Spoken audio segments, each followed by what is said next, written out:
이시훈 강물에 서서 이 시산맥 2022년 보모에 나온 거고 2000년 다층으로 등단하신 분인데 읽어보겠습니다. 우선 그냥 쭉 읽고 다시 한번 읽고 생각해 보겠습니다. 강물에 서서 떠내려오는 금가루를 잡으려고 한 세월의 나절들을 강가에서 보냈다네.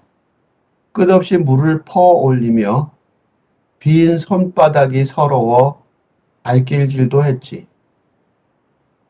흐르는 강물을 물들인 햇살이 눈을 멀게 마음을 멈추게 한 것을. 물 위에 네 이름을 새겨 보내며 그것이 너에게 닿을 때는 너를 깨우는 소리가 되기를 바랐다. 물거품처럼 빠르게 사라진 생애와 고단함과 오욕들이 헛된 빛의 속임수로 가려지기를, 너의 부재가 착각으로 여겨지기를. 다행이다. 강가에서는 머리를 풀어 헤치고 외쳐도 듣는 이 없어도. 다행이다.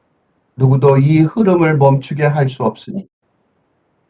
아무리 눈물을 보태도 넘치지 않으니. 남은 자의 몫은 변명과 환시와 위로. 나는 진정 물 위에 반짝이며 찬란한 저 빛을 금가루로 믿고 살아왔습니다. 얼굴을 씻고 발을 씻고 나 또한 이곳에 잠들 것이라. 서로를 잊을 때까지 지치도록 물을 퍼 올리고 흐르다가.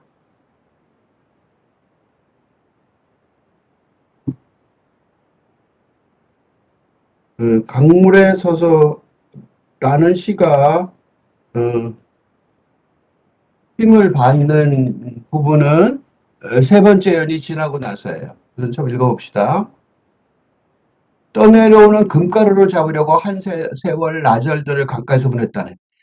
이거 아주 우리가 떠내려오는 금가루라는 이미지가 좀 약간 당도하는 느낌이 있긴 하지만 누구나 다 그런 거죠. 뭔가 그런 환상이 있죠. 그죠? 그래갖고 그 금가루가 물론 금가루가 말하는 직접적으로 직유하는 은유하는 돈도 있겠지만 명예도 있고 권력도 있고 지위도 있고 어쩐 거. 하여튼, 그러려고 우리는 강가에서 보냈는데 그것들이 대부분 다, 금가루 같은 거 물 위에 떠내려온다고 생각해 보세요.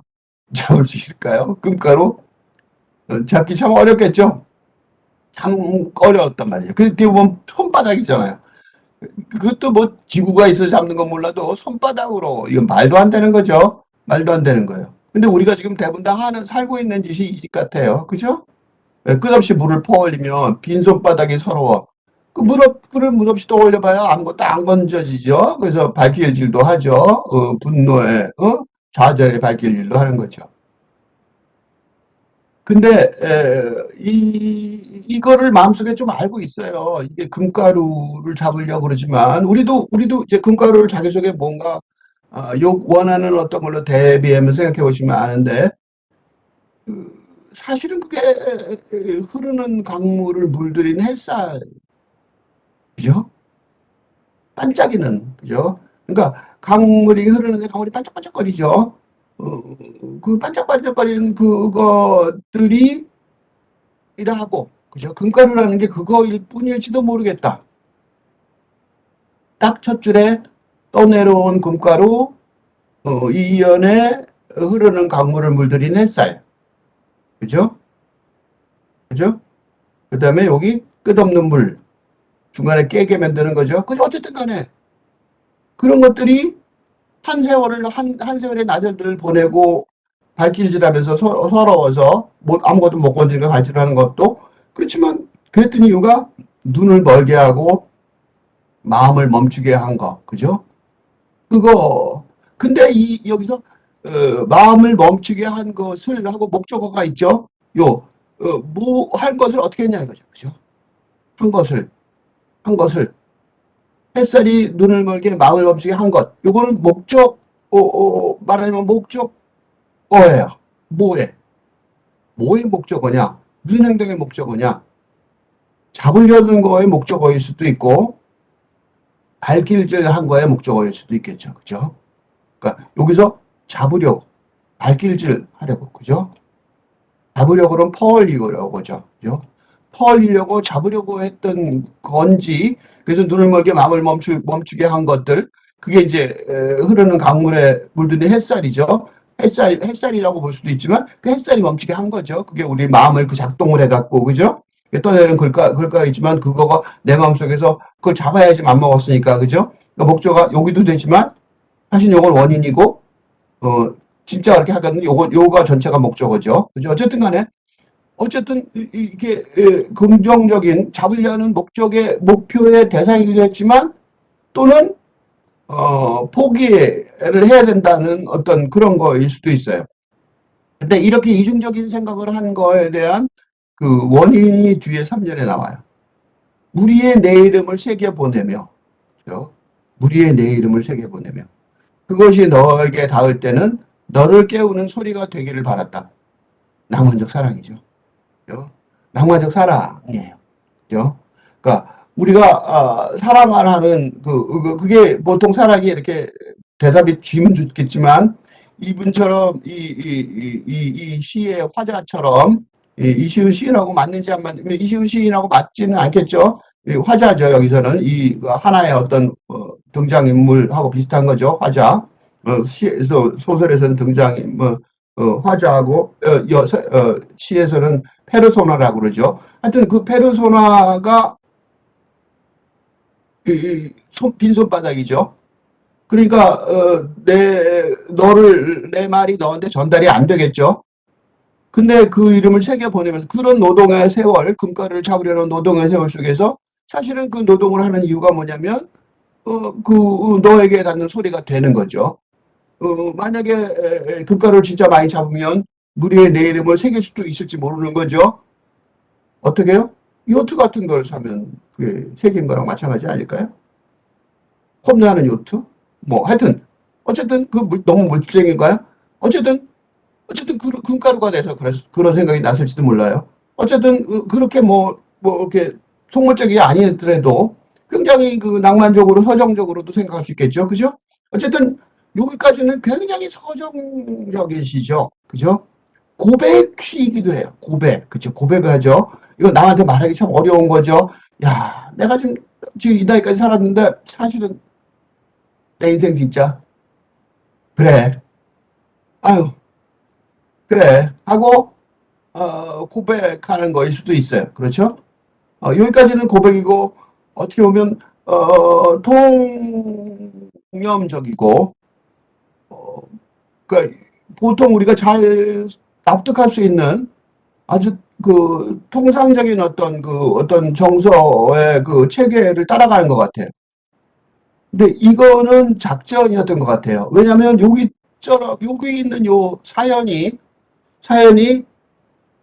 굉장히 복잡하게 쓰여져 있는 걸 보면 알 수 있어요.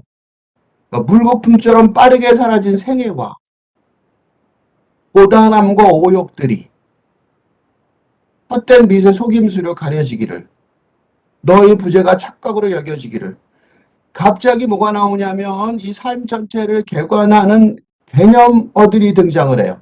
생애. 아까 말했던 그 고단함도 있었죠. 고단함이 아까 빈손바닥으로 물 퍼올리면서 서러워서 발길질하고 그랬던 그 고단함. 오욕이죠, 오욕. 오욕들. 그런 것도 있었단 말이죠. 그러니까 이 물거품이라는 단어를 보시면 이거는 그 앞에 있는 떠내려오는 금가루가 있던 물이 아니에요. 이거는 상징이죠, 상징. 그죠? 그러니까 앞에 있던 떠내려오는 금가루에서 올라든 흐르는 강물, 그죠? 물들이 햇살에 비치는 강물, 퍼다니던 끝없는 물, 그죠? 금가루가 떠있던 물, 그런 것들이 아니고 물거품이라고 그게 종합해서 설명하고 있어요. 그러니까 이미지도, 이게 물거품이라는 이미지이기도 하지만 하나의 상징이 돼버린 거죠. 그러니까 이시훈 시인은 앞에 여기까지 얘기하면서 알았던 거예요. 알았던 거죠. 이게 헛짓이다. 그게 써 있어요. 헛된 빛의 속임수. 헛된 빛의 속임수인지를 아는 거죠. 헛된 빛의 속임수를 알아요. 그러니까 자각하고 있어요. 다시 말해서 앞에 이런 노력들이 어, 환상일 뿐이다. 라는 거를 자각하고 있는 것 같아요. 그러니까 다시 말해서 앞에 있던 이런 삶의 모습을 다시 읽게 하고 있어요. 어떻게 다시 읽게 하고 있느냐? 앞에 있던 것들이 뭐냐? 우리가 지금 살고 있는 세대, 근대라고 말할 수 있는 시대예요. 근데 낭만적 사랑으로 열심히 살아서 앞으로 잘 될 것 같은, 그죠? 자본주의의 목표죠. 아메리칸 드림 그렇게 말하는 거. 그것도 해보려고 그러고 분투하면서 살았던 거죠. 그러니까 자본주의 꿈을 이루려고 유토피아에 도달하려고, 그죠? 그리고 그걸 거꾸로 생각하면서 이런 노스탈지아를 가지고 얘기를 해요. 그러니까 전형적으로 그 근대 세계의 세상을 그리는 서정시, 근대시의 전형을 보고 있는데 그 전형을 다시 읽게 하고 있는 거예요. 꿈이 깬 거죠. 꿈 깨. 이때 너를 깨우는 소리 그랬는데 사실은 이게 무망하다고. 너를 깨우는 소리가 물에 떨어져서 가지가 못할 거 아니에요? 이걸 알게 된 거죠. 그러니까 자기가 꿈이 깨지는 거죠. 착각. 너의 부재가 착각으로 여겨지기를. 완전히 다 버릴 수는 없지만 그래도 착각이고 속임수인 거. 그것들을 알게 된 거예요. 그러니까 이게 시로 쓰여지는 이게 힘이 앞에는 이런 고백들이 힘이 있었던 이유는 이게 착각이고 속임수고 그 착각이고 속임수에도 불구하고 그걸 붙들고 살아야 되는 거죠. 너의 부재가 현실이에요. 헛된 빚의 속임수처럼. 만약 앞에가 다 이게 헛된 빚의 속임수라면 뒤에 낭만적 사람도 속임수일 가능성이 많죠. 이 무망한 얘기일 가능성이 많아요. 무리의 내 이름을 또 새겨보내면 너에게 닿을 때 너를 깨우는 소리가 되지 않을 거라는 걸 아는 것 같아요. 그럼에도 불구하고 그 너의 부재를 착각으로 여길 수밖에 없는 거죠. 그러니까 알아요. 어, 허무한 노력을 하고 있다는 걸 안단 말이죠. 그래서 이런 시가 쓰여지는 거죠. 그러니까 단순히 요것만 있다면 유행가, 대중가요로 하면 딱 알맞겠죠. 요거 있어서 대중가요는 더 이상 안 되는, 어려워요. 여기서만 해도 대단한 성취죠. 그죠? 그런데 이 뒤에 대단히 놀라운 절창이 나와요. 다행이다. 강가에서 머리를 풀어 헤치고 외쳐도 듣는 이 없어도. 이 다행이다는 단어가 놀라운 단어예요. 다행이다. 우리가 보통 다행이다 그러면 다행은 좋다는 뜻이죠. 참 잘 됐다. 그죠? 불행 중 다행이다. 그죠? 그건 괜찮은 거야. 그죠? 좋은 거예요. 물론 불행에서도 다행이라는 거죠. 그죠? 근데 여기서 이런 다행이라는, 그러니까 말하면 감정의 표현인 거죠. 그런데 이 다행이라고 규정되는 이 다행이라는 감정, 느낌의 표현으로 규정된 내용이 약간 다행하고 멀어요. 뭐냐면 강가에서는 머리를 풀어 헤치고 외쳐도 듣는 이 없어서 다행이라는. 이게 다행이라고 말할 수 있는 내용이 아니죠. 강가에 머리를 풀어 헤치고 외치는 것. 강가에 머리를 풀어 헤치고 외치는 사람을 생각해 보세요. 누구예요? 아, 미친 사람이죠. 미친 사람이에요. 미친 듯이, 미쳤는지 안 미쳤는지는 몰라요, 우리가. 그렇지만 미친 듯이 외치는 거죠.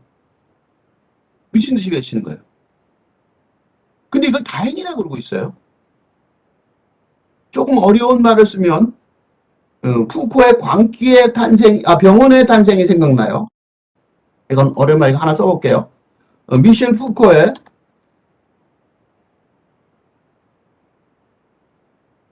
철학자 이름을 하나 써볼게요.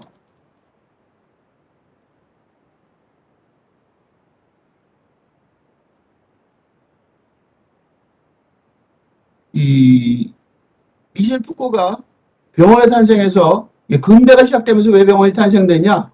라는 얘기를 하면서 제일 중요한 얘기가 광기를 병원에 가뒀다는 거예요. 그런데 이걸 보세요. 다행이다. 강가에 머리를 불어 헤치고 외쳐도 이건 무슨 소리예요? 광기의 탄생이죠. 광기의 탄생이에요. 그죠? 여기 시가 망치니까 뒤로 갈게요. 광기의 탄생이에요. 다시 말해서 미셸 푸코가 보여줬던 병원의 탄생은 근대 병원 체제, 병원 시스템 탄생 비화에 대한 역사적, 그죠? 역사적인 연원을 얘기를 하고 있거든요. 근데 우리 이시은 시인은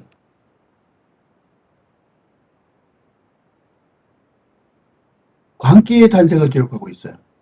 지금 탄생하고 있죠. 요거를 좀 더 이론적인 설명하자면 이시은 시인의 생각하는 이 다행이라는 단어는 이 단어는 근대의 감정과 정신, 느낌이, 감정과 정서가 아닌 것 같아요. 뭐냐면, 이거는, 이거라기보다는 새로운 시대, 우리가 지금 오고 있는 새로운 시대, 탈근대의 정동, 새로운 정서적인 틀인 것 같아요.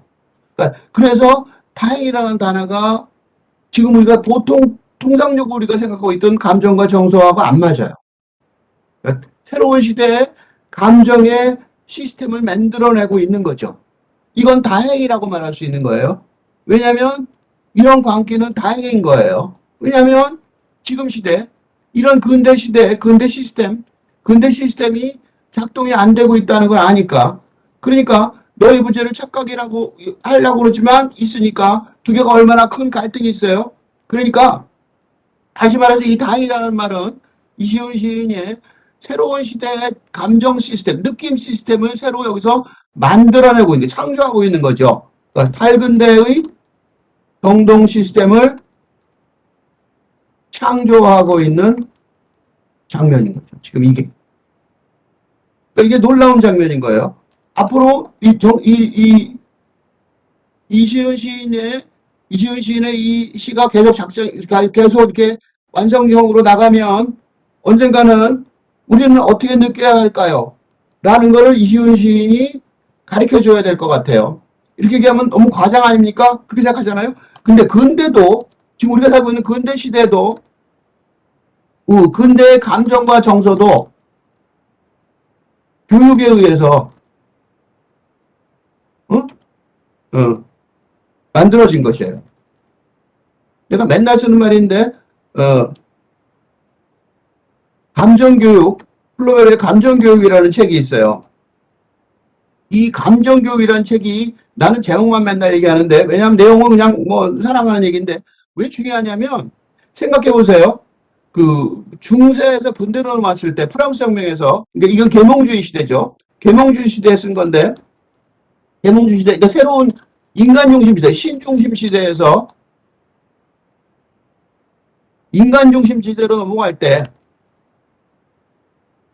그 전에 있던 사람들의 감정이 중요했겠어요?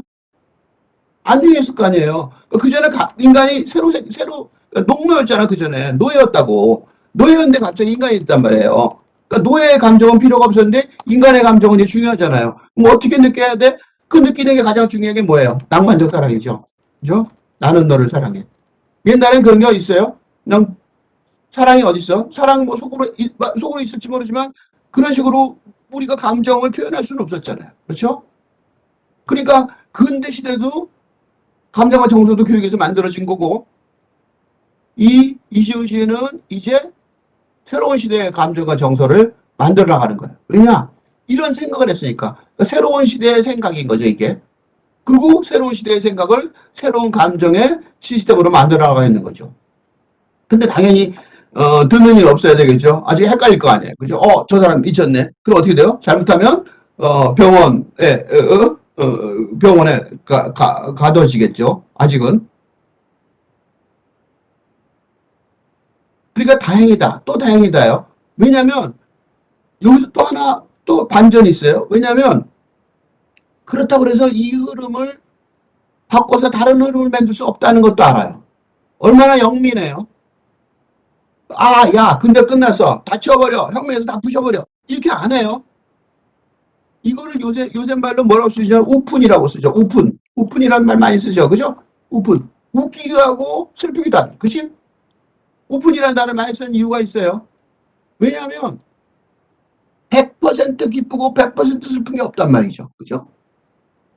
이게 혼합되고 혼재되어 있는, 그러니까 느낌의 혼재인 거죠. 느낌의 혼재인 걸 아는 거예요. 그러니까 정말로 근대가 끝났다.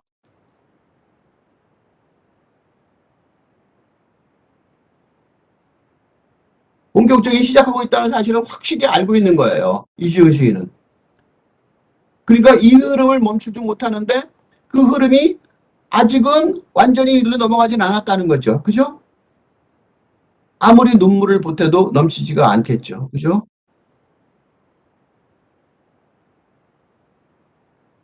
조종되지 않고 흘러가 버리니까요. 그러면 우리는 뭘 해야 되냐? 지금 시대에 이거를 설명하는 방법 중에 하나는 뭘까요? 뭐 서로 위로해 주는 것도 있겠죠. 그죠? 그 다음에 변명할 수밖에 없겠죠. 그렇죠? 너의 부재가 착각이다 라는 말이 그런 거예요. 너의 부재가 착각으로 여겨지기를. 없어요. 너는 낭만적 그 순수한 사랑의 대상은 없단 말이죠. 하지만 그게 없다라고 생각하면 너무 끔찍하죠. 사랑을 포기해야 되죠. 착각으로 여겨지를 바라면서 살죠. 그죠? 환시죠. 환시. 환시. 환각. 그죠? 환각의 눈에 보이는 거예요. 그래서 마지막에 결론이 이거예요. 나는 진정 무리의 반짝이며 찬란한 전빛을 금가루로 믿고 살아왔습니다. 진짜로 믿고 살아왔던 거예요. 저 무리의 반짝이며 찬란한 저빛이요. 저빛을 금가루로 그러니까 믿고 왔다는 게 아니라 믿고 살아왔음이라는 걸 안다는 게 중요한 거죠. 그러니까 나는 그렇게 진정코 믿고 살아왔다는 걸 안다는 거예요. 자각하는 거죠. 그죠? 믿고 살아왔음이라는 이 말 뒤에 이 말을 말하는 화자, 이 페르소나를 말하게 하는 시인이 뒤에 있는 거죠. 그죠? 그러니까 그 정도로 믿고 살았다가 아니라 살아왔음이라고 말하는 그 화자 뒤에 있는 거죠. 그죠? 그리고 그 화자의 행동에 이시훈 시인도 같이 참여하는 거죠. 왜냐하면 얼굴을 씻고 발도 씻고 나도 또한 이곳에 잠들 것이라. 다른 세상은 없어요. 아직 다른 세상은 없다고. 서로를 잊을 때까지 지치도록 물을 퍼올리고 흐르다가 그럴 수밖에 없단 말이에요. 서로 물을 퍼올리고 물에 따라 흘러갈 수밖에 없지만, 그죠? 그렇지만 그걸 자각하고 있다는 거죠. 이걸 다시 한번 요 현명한 요런 태도를 정리를 하자면 뛰어오름, 도움닫기 같아 보여요. 그죠? 튀어오름을 위한 도움닫기 같아 보여요. 이게 1년과 비교할 수 있어요. 1년에 떠오르는 금가루를 잡으려고 한 세월의 나절들을 가까이서 보냈다네. 끝없이 물을 퍼올며 빈손바닥에 서러워 발길지도 했지. 요거하고 비교해보면 차이가 많아요. 무슨 차이가 많냐면, 요걸 하나 예를 들어보면, 사르트르의 유명한 책 있죠? 시시푸스의 신화. 실존주의를 가르쳐주는 아주 대표적인 책이죠. 철학책이죠. 무슨 소리냐면 시지프스가 뭐냐면 신화에 나오는 사람이죠. 그 언덕 위로 이 엄청난 큰 바위를 올렸다가 올려가면 저절로 굴러내려오고 또 올려가면 우리 사는 게 그런 거죠. 지금 앞에 이거 보세요. 바로 시지프스의 신화를 다시 설명하는 것 같기도 해요. 이거는 이제 자발적으로 하는 거긴 맞아. 자발적으로 하는 건 조금 그것만 다른 것뿐이지. 떠오르는 국가를 잡으려고 헛짓을 하는 거죠. 한 세월 나절들을 강가에서 보냈다네. 끝없이 물을 퍼올리며 빈손 바닥에 서로 바뀌지도 했지. 그런데 마지막 연을 보면 나는 진정 무리의 반짝이며 찬란한 저 빛을 금가루로 믿고 살아왔습니다. 시지프스의 신화의 영웅 주인공이지만 얼굴을 씻고 발을 씻고 나 또한 이곳에 잠들 것이라 서로를 잊을 때까지 지치도록 물을 퍼올리고 흐르다가 이게 시집트 신화하고 결정적인 차이점은 뭐냐면 시집트 신화에는 우리 인간이 허무하다. 그죠? 어? 허무하고 무의미한 삶이다. 그런 게 들어있는데 그러니까 수동적으로 그런 무의미한 삶의 무의미, 삶의 허무함에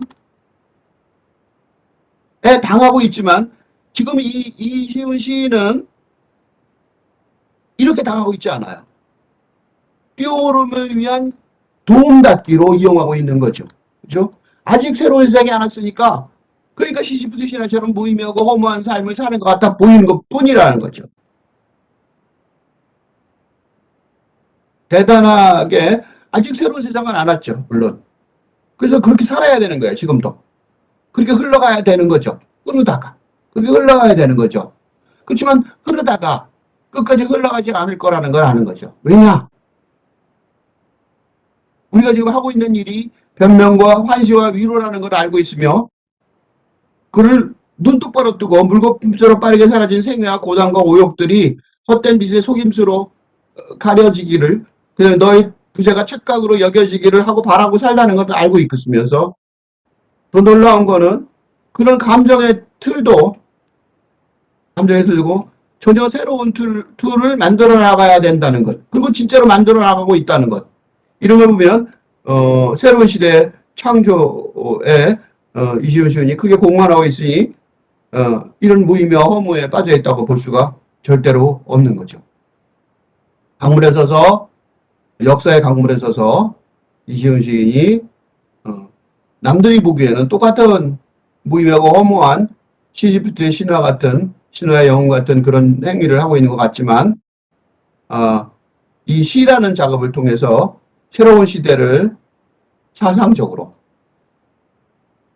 그리고 정서적으로 정동이라고 그러죠. 정동적으로 새로 창조하는데 그게 기여하고 있다고 볼 수 있고 이 시 한편으로 이시훈 시인의 앞으로의 작업에 크게 주목해야 한다고 믿기 때문에 선정했습니다.